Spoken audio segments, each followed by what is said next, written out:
ඔය ඡන්ද කාලේ දෙපැත්තට බෙදලා අපි කියන්නේ මරා ගන්නවා කියලා. ධම්මලත් එහෙම තියෙනවා. තමන්ට මරාගෙන ජයග්‍රහණයෙන් පස්සේ ඒකට සෙට් වෙනවා. ඉස්සර නම් ඔය 70 77 අපි අහලා තියෙනවා.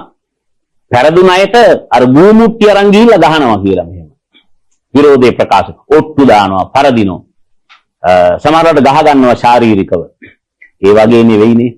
කොහොමද ජනාධිපති වරණයකදී දිනයි කියලා හිතන අපේක්ෂයට විරුද්ධව පුළුවන් තරම් ගොසිප් හදලා, පුළුවන් තරම් බැනලා, පුළුවන් තරම් කතා හදලා එයා පරාජය කරන්න උත්සාහ කරාම ඒ මිනිහෙක් හම්බ වෙන්න එයා ආවහම මන් දැන් යට කේන්ති යනවද hina යනවද කියලා.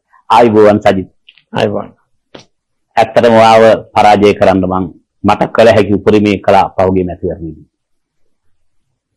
කේන්තිද වාට මගේ. මං පොඩ්ඩක් අතීතය ගැන කමන්නේ නැහනේ. කමන්නේ. මාව පරද්දන්න ඉස්සෙල්ලා මම මතක් කරන්න ඕනේ ඔබතුමා මාව දිනෙව්වා. 2010 මං හිතන්නේ. 2010. මම ප්‍රථම වතාවට මහජන මැතිවරණයට ඉදිරිපත් වෙනකොට මගේ කැම්පේන් එක කරේ මේ ඔබතුමානේ. මං හිතන්නේ 2000 ඉතින් මේ මුලින් ඉඳලම තිබ්බ ආදරය තාම තියෙනවා. අනේ අපේ 2010 ඔය අවුරුද්දේ මට මතකයි සජිත් මට්ටගොඩ අපේ ගෙදර ආවා. අපි ලස්සනට සරසලා ෆොටෝස් දාලා මේ මෑත කාලෙත් මම දැක්ක මම 2010 ගාව ෆොටෝ එකක් කවුරු හරි සෝෂල් මීඩියා එකේ පාවිච්චි කරලා තියෙනවා. මම පළවෙනි කැම්පේන් ලයින් එක ලිව්වා හම්බන්තොට වියලි වෙලා තිබුණ වැස්ස නැතුව පුරකේ විතර මට මතකයි නම් හදලා තිබුණා නියං කුමාරිය ඇවිත් ඉන්නවා කියලා. ඒකයි මේ නියගේ කියලා.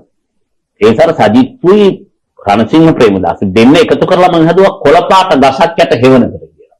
ඒතර මහ ගහ තමයි මෙයා. පොඩි ගහ තමයි මෙයා. ඊට පස්සේ ඒක මම පාවිච්චි කර අනිත් පැත්තට ගහන්න. මහ ගස්සට පොඩි ගස් හැදෙන්නේ නැහැ. ඒක අනිත් පැත්තට ගහන්න පුළුවන්. ඊට පස්සේ පිය මග යන පුතු වයිකත් මොකක්ද මට මතක නැහැ. පුතු යයි පිය මග. පුතු යයි පිය මග කියලා ගැහුවා. ඒක රෙකෝඩ් එකක් ඒ ජයග්‍රහණය හම්බන්තොට. ඇත්තටම 2000 ඔබතුමාත් මට සහයෝගය ලබා දීලා අපි කරු මැතිවරණය ලංකාවේ වැඩිම මනාප ප්‍රතිශතය මට 2000ත් හම්බුණා. 2001ත් හම්බුණා. ඒක තමයි මගේ දේශපාලන මැතිවරණ දේශපාලන ගමනේ ආරම්භය. හැබැයි මම 2024 ජනාධිපතිවරණයේදී ජනාධිපතිවර ඉවර නිසා මම දැන් කියන්නම්. මම ඡන්දෙ දුන්නේ රනිල් වික්‍රමසිංහ. රනිල්ට ඡන්දෙ දෙන මම අනිත් පැත්තට තරංකාරයට ගහන්න එපාය. ඕස්ට්‍රේලියාවේ channel එකකට ගිය වෙලාවේ මම රනිල් වික්‍රමසිංහ, අන්ත කුමාර දිසානායක, සජිත් ප්‍රේමදාස මේ විවිධ චරිත ගැන කිව්වේ. සජිත් ගැන කිව්ව කැලේ විතරක් කරගෙන වෛරල් කරලා ගැහුවා. අර දෙකක් ගැහුවා නම් හොඳයි. ඒක ගියා. ඊට පස්සේ මම මගේ YouTube එකේ මම පියානෝ වාදකයා කියලා ප්‍රෝග්‍රෑම් එකක් කරා. මට හරි අනිත් පැත්තට උත්ප්‍රාසය කියන්නේ. ඔයා කැපබේන් එකට දාපු ගමන්ම කැපබේන් එකේ පියානෝ දෙකක් තියෙනවා. ඔයා ඇත්තටම පියානෝ එක ගහලා පෙන්නුවා. සජිත් මේ දෛවෝපාගත සිද්ධි ගැන ඔයාට මොකද්ද හිතෙන්නේ? දෛවෝපාගතයි මේ. අවංගවම කතා කරනවා නම් මම හිතන්නේ මම කියන කරන හැමදේම සර්ව සම්පූර්ණයි කියලා. අඩුපාඩුකම් සහිතයි. ඉතින් මම ඒ විවේචන බොහොම පොසිටිව් විදියට අරගෙන විවේචන ඇති වෙන්නත් අඩුපාඩුකම් තියෙන නිසානේ. ඉතින් අපි අඩුපාඩුකම් හදාගෙන තමයි අපේ ගමන පරිණත කරගන්නට ඕනේ. ඉතින් මම හිතුවා